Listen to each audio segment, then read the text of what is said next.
নবী তো বসলে একটু দলিল ফলিল দিয়ে বলা দরকার আছে না নাই? নাহলে আপনি তো ভটকে যাবেন যে এতদিন করে আসলাম, এখন কারোর কথা শুনে করবেন না। কিতাব ভালো করে শুনেলেন, কিতাবের নাম হলো নি'মাতুল কুবরা। কিতাবের লেখক হলো আল্লামা ইবনে হাজার আসকালানি রহমাতুল্লাহ আলাইহি, যিনি একজন নবী পাকের আশেক ছিলেন। জোরে বলেন সুবহানাল্লাহ।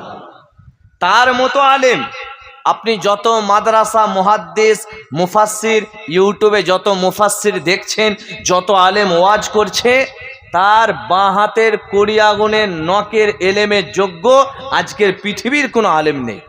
এত বড় আলেম ছিলেন তিনি। নি'মাতুল কুবরা কিতাবে লিখছেন, হাদিস শরীফটা এনেছে ইসলাম জাহানের প্রথম এবং প্রধান খলিফা হযরত আবু বকর সিদ্দিক রাদিয়াল্লাহু তাআলা আনহু বলছেন।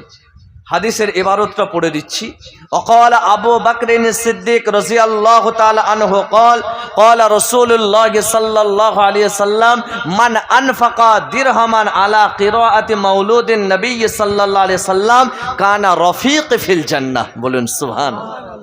বলছে আবু বকর সিদ্দিক হুজুর বলছেন, 1 টাকা কেউ যদি নবীর মিলাদের মাহফিলে দান করে, বিশ্ব নবী দিবসে দান করেন, যেমন আজকে নবী দিবস হয়েছে, কেউ 100, কেউ 50, 10 টাকা, 20 টাকা, যা যেমন হয়েছে সহযোগিতা করেছেন, দিয়েছেন তো আপনারা।